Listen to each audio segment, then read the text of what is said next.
दूर से देखने पर यह समंदर में खड़ी कोई बैटल शिप लगती है, पर असल में ये एक छोटी सी सिटी है जो आज पूरी तरह से खंडर हो चुकी है। किसी वक्त में इस छोटे से आइलैंड पर 5000 से ज्यादा लोग रहते थे और ये ना सिर्फ जापान की बल्कि दुनिया की सबसे घनी आबादी वाली सिटी कहलाती थी। यहाँ अपार्टमेंट्स थे जिनका कंक्रीट अब गल सड़ चुका है। इनमें लोगों का सामान आज तक मौजूद है। ऐसा मालूम होता है कि शायद यहाँ रहने वाले सब कुछ ऐसे ही छोड़कर यहाँ से भागे हैं। यहाँ स्कूल्स थे जहाँ कभी बच्चों की आवाजें गूंजती थी।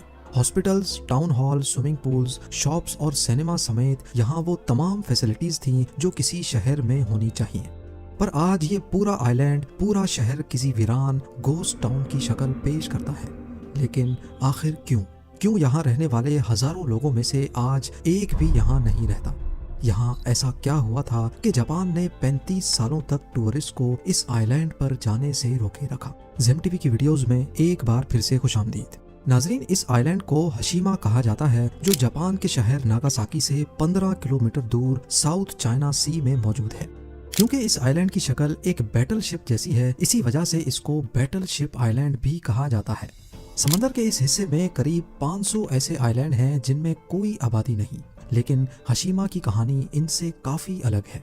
देखा जाए तो दूसरे आइलैंड्स काफी हरे भरे हैं, लेकिन हशीमा आइलैंड समंदर से उभरा हुआ एक बहुत बड़ा पत्थर है जहां पर प्लांटेशन ना होने के बराबर है। हशीमा आइलैंड ने अपने वक्त में जापान की इकोनॉमी को बूस्ट करने में बहुत बड़ा रोल प्ले किया था और इसकी सबसे खास बात थी कोल माइनिंग। पिछले 150 सालों की हिस्ट्री में इस आइलैंड के करीब समंदर के बॉटम से 1 करोड़ 65 लाख टन कोयला निकाला गया था। इतना ज्यादा कोयला आज पूरे इंडिया को 1 महीने तक और पाकिस्तान को 10 महीने तक इलेक्ट्रिसिटी प्रोड्यूस करके दे सकता है। 1800s में हशीमा से थोड़ा ही दूर टाकाशिमा आइलैंड पर रहने वाले लोगों को जमीन पे बिखरा हुआ कोयला मिला था। पहले तो उनको इसकी खासियत पता नहीं थी, लेकिन फिर कोहिता नाम के एक आदमी को एक्सीडेंटली इसकी हीटिंग प्रॉपर्टीज का पता चल गया। उस दिन के बाद से टाकाशिमा आइलैंड के लोगों ने जमीन पर बिखरे हुए कोयले को इकट्ठा करना शुरू कर दिया, जिससे वो अपने घरों को गर्म रखते थे। देखते ही देखते 1850 में नागासाकी एक इंटरनेशनल शिपिंग पोर्ट बन चुका था। अमेरिका और चाइना के दरमियान ये एक स्टॉप ओवर पोर्ट था जहां पर इंटरनेशनल कार्गो सेलिंग शिप्स रुकती थी। वेस्टर्न कंट्रीज यानी ग्रेट ब्रिटेन और यूएसए अपनी सेलिंग शिप्स को स्टीम इंजन से रिप्लेस कर रहे थे, जिनको चलाने के लिए एक ही चीज की जरूरत थी और वो था कोयला। जब वो शिप्स नागासाकी पोर्ट पर आकर रुकती थी तो उनको रिफ्यूलिंग के लिए कोयले की जरूरत पड़ती थी और ये कोयला नागासाकी से थोड़ा ही दूर टाकाशामी आइलैंड पर बिखरा हुआ था।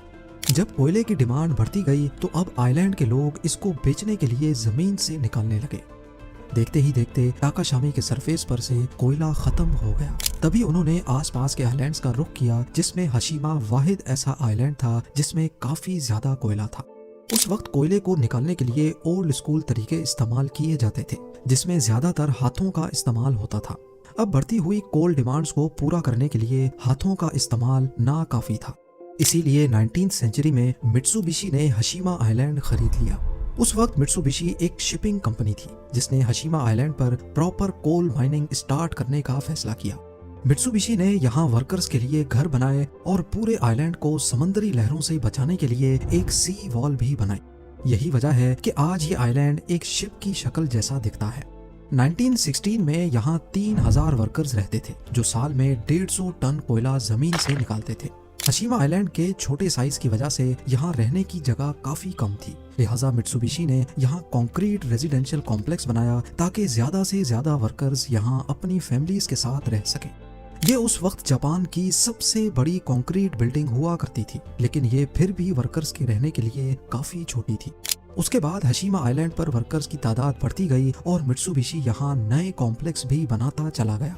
इसके साथ साथ वर्कर्स के बच्चों के स्कूल्स और एंटरटेनमेंट सेंटर्स भी बनाए गए। 1941 में हशीमा आइलैंड पे कोयले की प्रोडक्शन सालाना 4,10,000 टन तक जा पहुंची, जो कि दिन ब दिन बढ़ती जा रही थी। 1959 में आइलैंड की टोटल पॉपुलेशन 5,200 थी। अब देखा जाए तो आइलैंड का टोटल एरिया ही 15.5 एकड़ है। अगर हम सिंपल मैथ करें तो 1 एकड़ में यहाँ 335 लोग रहते थे। इतनी घनी आबादी आज तक दुनिया के किसी भी मुल्क में नहीं पाई गई। इसका अंदाजा आप इस बात से लगा लें कि चाइना, जहां की पॉपुलेशन डेंसिटी आज 84 पीपल पर एकड़ है, उसके हिसाब से हिरोशिमा में उस वक्त 335 लोग 1 एकड़ में रहते थे। जो वर्कर्स यहाँ रहते थे उनका कहना है कि एक कमरा 3 वर्कर्स शेयर करते थे, लेकिन उसमें जगह सिर्फ 2 वर्कर्स के सोने की थी और तीसरे वर्कर को कबर्ड में सोना पड़ता था। माइन की बात की जाए तो वो हिरोशिमा आइलैंड से 1 किलोमीटर नीचे खोद कर बनाई गई थी, जहाँ टेम्परेचर 35 डिग्री सेल्सियस और ह्यूमिडिटी 95% होती थी। इन हार्श कंडीशंस में वर्कर्स का काम करना किसी भी सूरत खतरे से खाली नहीं था। हिरोशिमा आइलैंड की कोल माइन पर काम करने के दौरान कई वर्कर्स की जान भी जा चुकी है। यहाँ तक के वर्ल्ड वॉर 2 के दौरान और उससे पहले चाइनीज और कोरियन कैदियों से फोर्सफुली माइन पर काम करवाया जाता था, जिसके लिए पूरी दुनिया आज तक जापान को क्रिटिसाइज करती है।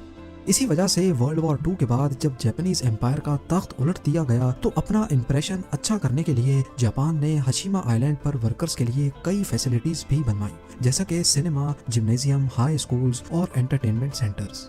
यहाँ ये तमाम फैसिलिटीज वर्कर्स के लिए बिल्कुल फ्री रखी गई थी, लेकिन इसके लिए वर्कर्स को आइलैंड की मेंटेनेंस में हाथ बटाना पड़ता था। यहाँ पीने का फ्रेश पानी मेनलैंड जापान से लाया जाता था, लेकिन बाद में समंदर के अंदर वाटर लाइंस बिछाई गईं जो मेनलैंड जापान से जाकर कनेक्ट होती थी। 1960s में हिरोशिमा आइलैंड अपने पीक पर चल रहा था और जापानीज इकोनॉमी को इससे काफी फायदा भी हो रहा था, लेकिन ये वो वक्त था जब दुनिया में कोल इंजन्स का डाउनफॉल शुरू हो गया। कोयले को माहौल के लिए नुकसानदेह करार दे दिया गया और ऑयल ने कोयले को रिप्लेस करना शुरू कर दिया। इसके चलते अब इंटरनेशनल मार्केट में भी कोल की डिमांड कम होने लगी और आहिस्ता आहिस्ता कोल माइंस बंद होना शुरू हो गई। हिरोशिमा आइलैंड पर माइनिंग वैसे ही काफी मुश्किल थी, क्योंकि एक तो ये मेनलैंड से कटा हुआ था और दूसरा साउथ चाइना सी में सुनामी और समंदरी तूफान अक्सर आते रहते थे। मित्सुबिशी ने आइलैंड के गिर्द प्रोटेक्शन वॉल तो बना रखी थी, लेकिन इन तूफानों की वजह से अक्सर ये वॉल टूट जाती थी, जिसकी वजह से इसकी रिपेयरिंग पर भी एक्स्ट्रा खर्चा आता था। इन सब डिफिकल्टीज की वजह से अब हिरोशिमा कोल माइन प्रॉफिटेबल नहीं रही थी। 1970s में मित्सुबिशी ने 2000 वर्कर्स को निकाल दिया या उनको दूसरी फैसिलिटीज में एडजस्ट कर दिया और फिर फाइनली 15 जनवरी 1974 में कंपनी ने ऑफिशियली हिरोशिमा कोल माइन को बंद कर दिया। बिना जॉब और रोजगार के हजारों वर्कर्स ने रातों रात हिरोशिमा आइलैंड को छोड़ दिया। हिरोशिमा आइलैंड की हिस्ट्री में इंसानों की पूरी एक नस्ल यहाँ बड़ी हुई थी, लेकिन वो सारी यादें उनको यहीं छोड़कर जाना पड़ा। आज हिरोशिमा साउथ चाइना सी में एक भूला हुआ खंडर आइलैंड का मंजर पेश करता है। कई सालों तक जापानीज गवर्नमेंट ने इस आइलैंड को सील रखा था और इसकी वायोलेशन करने वाले को सख्त से सख्त सजा दी जाती थी।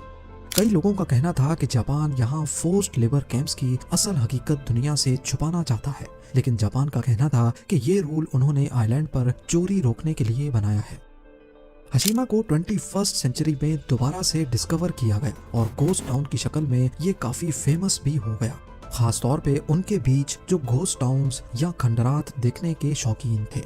2005 में जापान ने हिरोशिमा आइलैंड को ऑफिशियली टूरिस्ट के लिए खोल दिया। ऑफिशियल्स ने कई बार यहाँ बिल्डिंग्स की रिपेयर की कोशिश की, लेकिन क्योंकि इनका रीइंफोर्स्ड कंक्रीट काफी गल सड़ चुका है और हार्श वेदर कंडीशंस की वजह से ये काम करना पॉसिबल नहीं है। यहाँ कई बिल्डिंग्स टाइफून्स की वजह से गिर चुकी हैं और दूसरी बिल्डिंग्स गिरने के करीब करीब हैं। सिर्फ आइलैंड के थोड़े हिस्से को रिपेयर किया गया है और टूरिस्ट को भी यहीं तक जाने की परमिशन है। इस घोस्ट टाउन की लोकेशन फिल्म मेकर्स को भी काफी अट्रैक्ट करती है। यहाँ 2009 की life after people TV series shoot की गई थी। 2011 में जेम्स बॉन्ड की स्काईफॉल मूवी के काफी थ्रिलर सीन्स को भी हिरोशिमा आइलैंड पर ही शूट किया गया था।